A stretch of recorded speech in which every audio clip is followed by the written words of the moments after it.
नमस्कार बंधू भगिनींनो, आपल्या सगळ्यांचं सहर्ष स्वागत आहे स्वास्तिकम या माझ्या चॅनलवर। आज मी आपल्या सगळ्यांसाठी श्री सचित्र भक्ती विजय कथासार याच्यामधील पुढील संतांची कथा घेऊन आलेली आहे।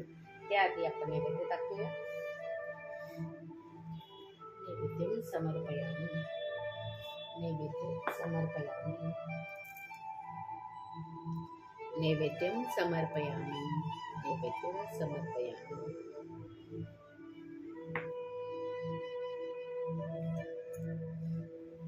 नैवेद्यम समर्पयामि, नैवेद्यम समर्पयामि। विठ्ठल विठ्ठल जय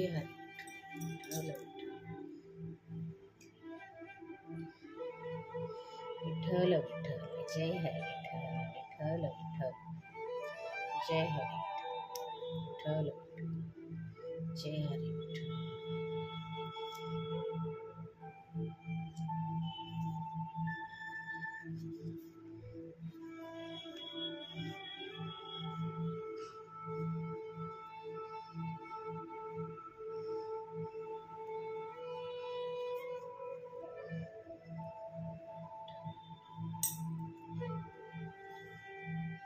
श्री गणेशाय नमः, श्री सरस्वतीभ्यो नमः। अध्याय 48 संत तुकाराम चरित्र। आळंदीपासून थोड्याच अंतरावर देहू नावाचे गाव आहे। तेथे तुकाराम हा पांडुरंग निस्सिम भक्त राहत होता। तो वाणी होता। त्याचे उपनाव आंबळे असे होते। तो कधीही खोटे बोलत नसे। त्याला 2 बायका होत्या। घरी पुष्कळ संपत्ती होती, पण हा उदासच होता। त्याचे आई वडील वारल्यावर काळ फिरला, मोठा दुष्काळ पडला। घरातील धनधान्यही संपून गेले। मोठी पत्नी अन्न करीतच मेली। तिला 2 मुले होती, धाकटीला मुले नव्हती। सर्व संपत्ती नष्ट होताच त्याचा मानही नष्ट झाला। लोक त्याला टाळू लागले। उद्योगधंदा काहीच चालेना। अन्न वस्त्राची पंचायत पडली होती। या सर्व स्थितीने तुकारामाचे मन संसाराला विटले। तो देवाचे भजन करण्यात वेळ घालवू लागला। गावात पांडुरंगाचे एक जुने देऊळ होते। ते त्याने सारवून स्वच्छ केले व तेथे जाऊन तो विठ्ठल विठ्ठल म्हणत बसला। त्याने एकादशी व्रत धरले। स्वमताचे कीर्तन सुरू केले। गावात कोणी कीर्तनकार आला की त्यांच्या मागे तुकाराम ध्रुपद धरून उभा राही। प्रथम त्याचे अभ्यासात लक्ष नसे, पण पुढे तो पूर्वीच्या संतांचे वाङ्मय पाठ करू लागला। तो पांथस्थांची अनेक प्रकारे सेवा करू लागला। दुष्काळ पीडित गायीगुरांची सेवा करू लागला। वैष्णवांची चरणतीर्थ सेवन करू लागला। त्याला कवित्वाची स्फूर्ती होऊ लागली व तो अभंग रचना करू लागला। येथे नामदेवाची एक जुनी कथा मी तुम्हाला सांगतो। एकदा नामदेव विठ्ठलाला म्हणाला, शतकोटी अभंग करून तुझे वर्णन करावे असे मला वाटते। तेव्हा 100 वर्षाच्या आयुष्यात हे कार्य होणार नाही असे विठ्ठलानं त्याला सांगितले। तेव्हा नामा म्हणाला, मी तुझ्याच आधाराने बोललो, तू करून घे म्हणजे झाले। तेव्हा विठ्ठलाने सरस्वतीला सांगितले, तू नामदेवाच्या जिभेवर बस आणि श्रुतीतील रहस्य अभंगात सांग। सरस्वती म्हणाली, मी सांगेन, त्या वेगाने लिहून घेणारा कोणी नाही आणि मला मागेच काही पुन्हा सांगता येत नाही। तेव्हा विठ्ठल म्हणाला, मीच लिहितो, झाले? आणि त्याने लिहिण्यास प्रारंभ केला। लिहिता लिहिता पुष्कळ दिवस गेले।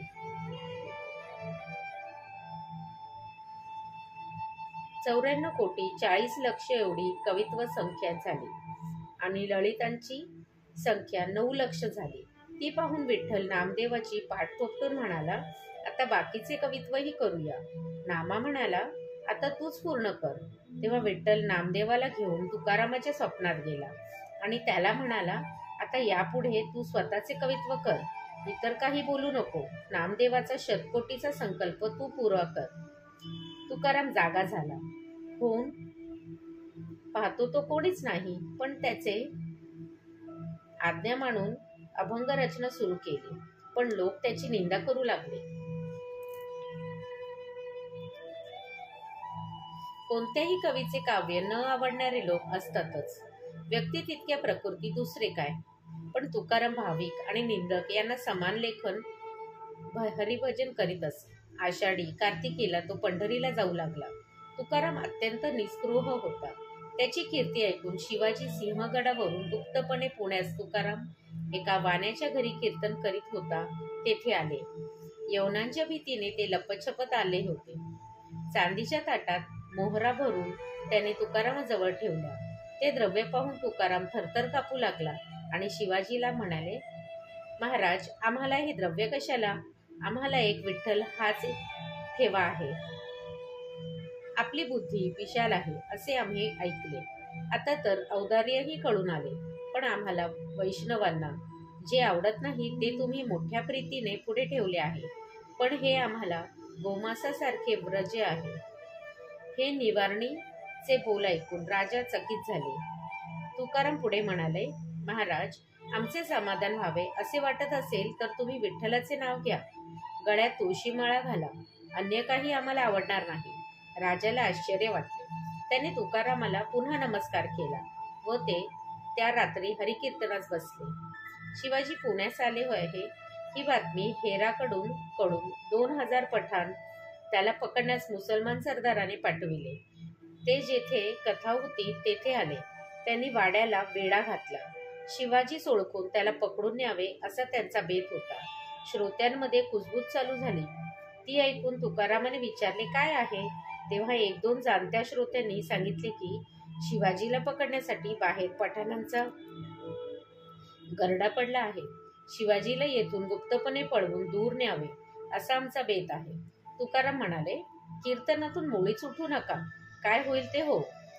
ते ऐकून देवच तारणारा आणि मारणार आहे असे समजून शिवाजी तेथेच बसले. आणि आज एकादशीला कीर्तनात मरण आले तरी बेहत्तर असे त्यांच्या मनाने घेतले. वाड्यात बाहेरून हेर येत आहेत व सरदाराला जाऊन सांगत होते, शिवाजी आम्हाला ओळखता येत नाही. तेव्हा तो सरदार म्हणाला, जेवढे लोक आत असतील त्या सर्वांना कापून काढा, म्हणजे त्यात शिवाजी सहजच सापडेल. तुकारामाला अंतर्ध्यानाने हे सर्व कळले व त्याने पांडुरंगाचा धावा केला. तेव्हा पांडुरंगाने त्याला कीर्तन चालू ठेवण्यास सांगून स्वतः शिवाजीचे रूप घेतले. घोड्यावर स्वार होऊन ते वेढ्यावरून बाहेर पडला आणि स्वतःच दुसऱ्या रूपाने वाड्यातून ओरड केली, अहो धावा धावा. तो पहा शिवाजी पळाला. वेढा घातलेले पठाणांनी मागे पाहिले व घोडेस्वार पाहून शिवाजी पळत आहे असे पाहताच त्यांनी जोरात पाठलाग सुरू केला. इकडे कीर्तन इतके रंगात आले होते की कोणालाही या गोष्टीची कल्पनाच आली नाही. विठ्ठलाने शिवाजीच्या रूपात सैन्याला फार दूर भुलवीत नेले. भयंकर अरण्यात नेऊन त्यांना चुकविले आणि तो अदृश्य झाले. ते सारे सैन्य काट्यांच्या वनात सापडले. तेवढ्या चंद्र मावळला आणि कोणाला काही कळेनासे होऊन त्यांचे घोडे पळून गेले. वस्त्रे फाटली व सर्वजण सैरावैरा झाले. पांडुरंग पुन्हा मंदिरात येऊन केवळ तुकारामाला दिसेल अशा रीतीने कीर्तनात नाचू लागला. कीर्तन संपले तेव्हा सकाळ झाली होती. शिवाजी पुण्यातील त्यांच्या बिऱ्हाडी गेले. तेव्हा लोक त्यांना सांगू लागले, रात्री तुम्ही घोड्यावरून गेलात तेव्हा हजारो पठाण तुमच्या मागे लागले होते. त्यातून तुम्ही कसे वाचलात? तेव्हा शिवाजींना कळलं की भगवंतानेच खरोखरी चमत्कार केला. शिवाजींनी तुकारामाकडे दिनवेशाने जाऊन धान्य देण्याचे ठरविले. बैलावर धान्यांचे गोणे ठेवून ते तुकारामाकडे आले आणि दारात त्या गोणी टाकून म्हणाले की मी दीन मनुष्य आहे. माझे धान्य आपल्या घरी साठवून ठेवाल तर बरं होईल. असं म्हणून ते लगेचच निघूनही गेले. ही शिवाजीची युक्ती तुकारामाच्या लक्षात आली. पण त्याचे मन दुखावेल म्हणून ते काहीच बोलले नाही. काही वेळाने बायकोला ते म्हणाले, हे धान्य राजाने दिले आहे. ते आपल्या घरी साठवले तर आपले पुण्य नष्ट होईल. असे म्हणून त्याने तिला 1 दिवस पुरेल एवढे धान्य घरात ठेवायला सांगून बाकीचे सर्व गावातील ब्राह्मणांना वाटून टाकले. त्याच्या पत्नीने आपल्या कपाळावर हात मारून घेतला. एकदा तुकाराम देवळात कीर्तन करीत होत असता एक आश्चर्य घडले. त्या कीर्तनास एक कासार नेहमी येत असे. त्या दिवशी त्याचा मुलगा आजारी होता. तो अत्यवस्थ असल्यामुळे त्याची पत्नी त्याला म्हणाली, आज तुम्ही हरिकीर्तनाला जाऊ नका. तरीही तो कीर्तनास गेला. तिकडे मुलाचे प्राण गेले. तेव्हा त्याची माता त्याचे प्रेत घेऊन देवळात आली आणि रडत रडत तुकारामाला उद्धटपणाने दोष देऊ लागली. श्रोत्यांनाही दुःख झाले आणि सारे शब्द झाले.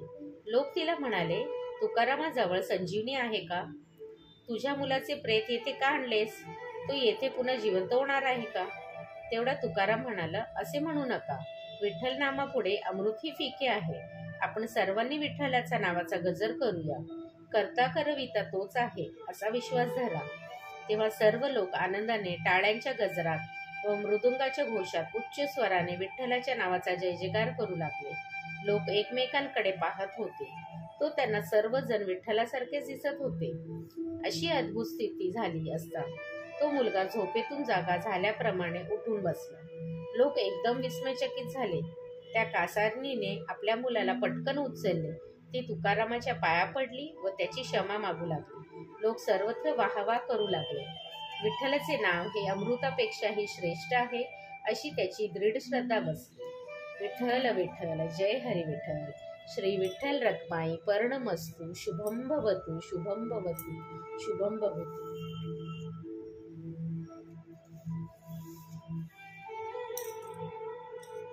विठ्ठल विठ्ठल.